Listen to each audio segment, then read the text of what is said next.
La plupart de nos dirigeants africains ne sont pas libres. Et quand on n'est pas libre, on ne peut pas déterminer un destin pour son propre peuple. En Afrique actuellement, et plus particulièrement en Afrique francophone, nous avons beaucoup de chefs d'État qui reçoivent toujours des instructions de Paris, de Londres ou de Washington avant de prendre une décision quelconque.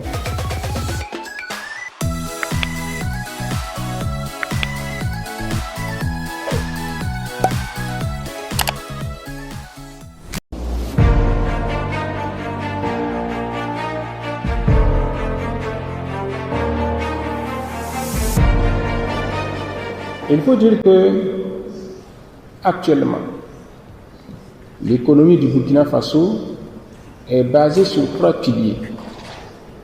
Premièrement, il y a la production minière. Deuxièmement, il y a la production agricole, notamment avec les cultures de rente comme le coton, le sésame, l'anacarde, mais aussi les cultures vivrières.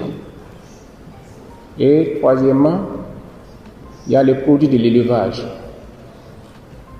Actuellement, nous sommes en train de mettre l'accent sur un 4e pilier qui est la qualité des hommes, donc la formation professionnelle.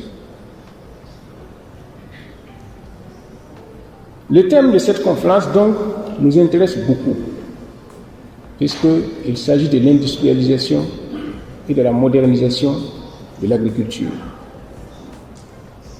À ce titre, la Chine est une référence pour nous.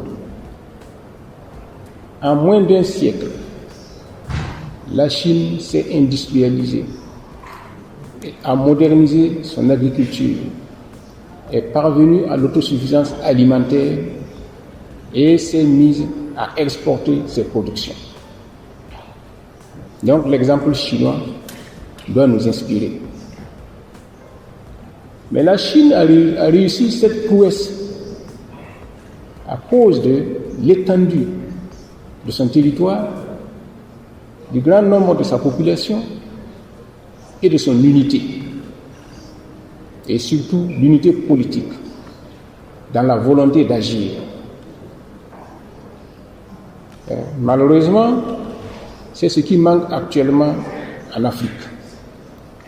Parce que pour impulser une politique donnée, pour tenir ses décisions, il faut la volonté politique.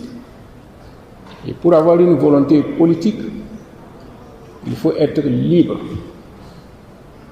Celui qui n'est pas libre n'a pas de volonté en soi. Or, la plupart de nos dirigeants africains ne sont pas libres. Et quand on n'est pas libre, on ne peut pas déterminer un destin pour son propre peuple. En Afrique actuellement, et plus particulièrement en Afrique francophone, nous avons beaucoup de chefs d'État qui reçoivent toujours des instructions de Paris, de Londres ou de Washington avant de prendre une décision quelconque. Nous avons des chefs d'État qui préfèrent s'allier à Paris ou à Washington pour combattre leurs propres frères africains. Dans un tel contexte, construire un ensemble intégré de développement et d'industrialisation est difficile. Pour ce qui concerne mon pays, le Burkina Faso, nous avons remarqué qu'en Afrique de l'Ouest, la coopération entre États était difficile, dans la mesure où d'autres chefs d'État reçoivent des instructions ailleurs pour les exécuter contre même d'autres pays d'Afrique de l'Ouest. Ce constat nous a amenés, de concert avec le Mali et le Niger, à quitter l'organisation sous-régionale qui est la communauté économique des États de l'Afrique de l'Ouest. Et je peux vous dire que maintenant il se passe quelque chose de nouveau en Afrique. Parce que les 3 pays, le Mali, le Burkina Faso et le Niger, qui ont constitué une alliance le 16 septembre 2023, ont, à partir du 6 juillet 2024, constitué une confédération d'États. Et cette confédération a pour objectif d'aboutir à une fédération d'États dans les prochaines années, et le plus tôt possible. Et je peux vous dire que cette marche est irréversible.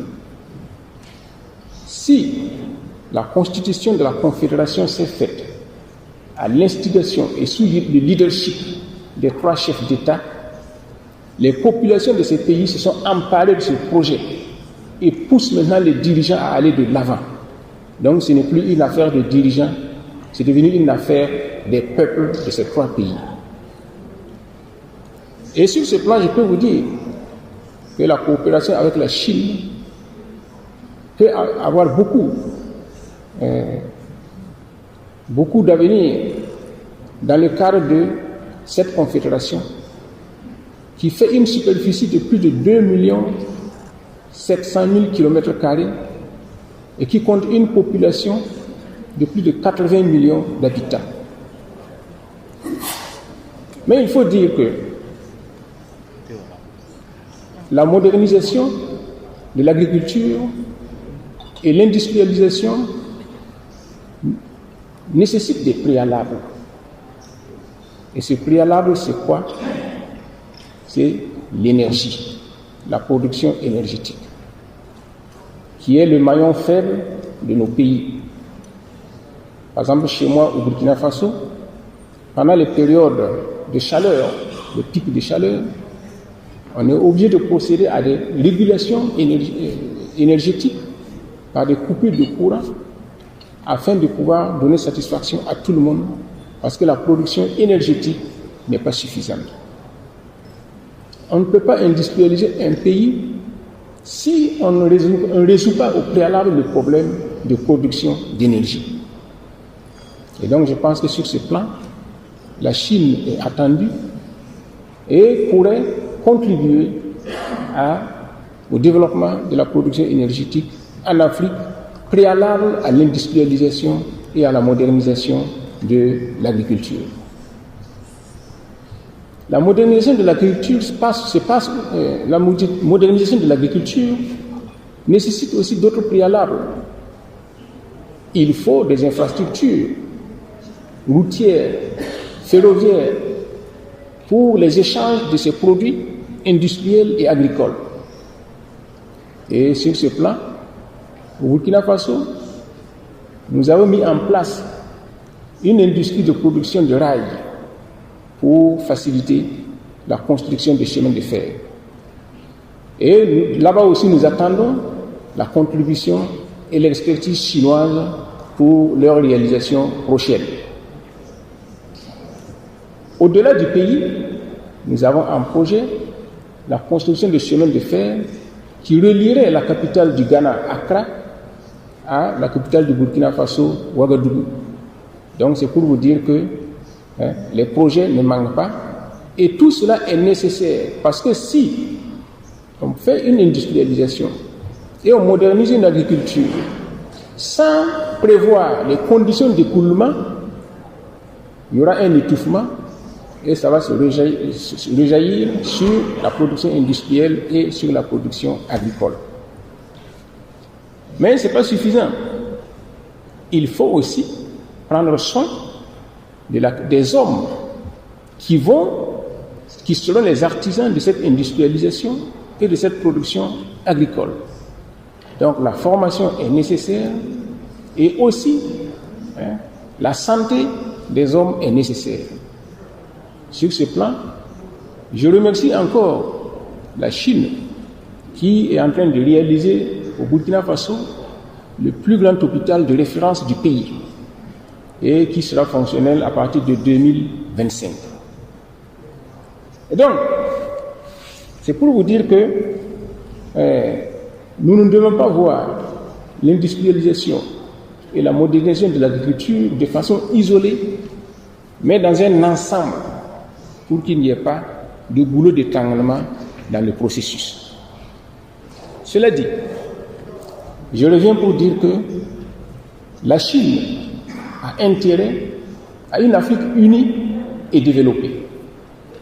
Si l'Afrique était unie, au lieu d'avoir affaire à 54 États différents, la Chine aurait affaire à un seul État. Les négociations se feraient beaucoup plus facilement et les résolutions se prendraient beaucoup plus rapidement. En outre, si l'Afrique se développe, les Africains auront plus de pouvoir d'achat, pourront beaucoup plus commercer avec la Chine et les échanges se multiplieront. Donc, nos intérêts sont partagés. Autant l'Afrique a besoin de la Chine pour se développer, autant la Chine a besoin de l'Afrique pour se développer également, parce que avec les échanges, ça produit, n'est-ce pas, un effet de stimulation. Alors donc maintenant, Messieurs les chefs d'État et de gouvernement, c'est pour vous dire que les perspectives dépendent de nous et dépendent d'abord d'une volonté et d'une volonté politique. Donc je souhaiterais que nous examinions cela avec attention et que nous prenions en compte que nous devons d'abord et avant tout nous libérer de toutes les tutelles, nous orienter vers nous-mêmes afin que tout développement harmonieux et soutenable puisse se faire.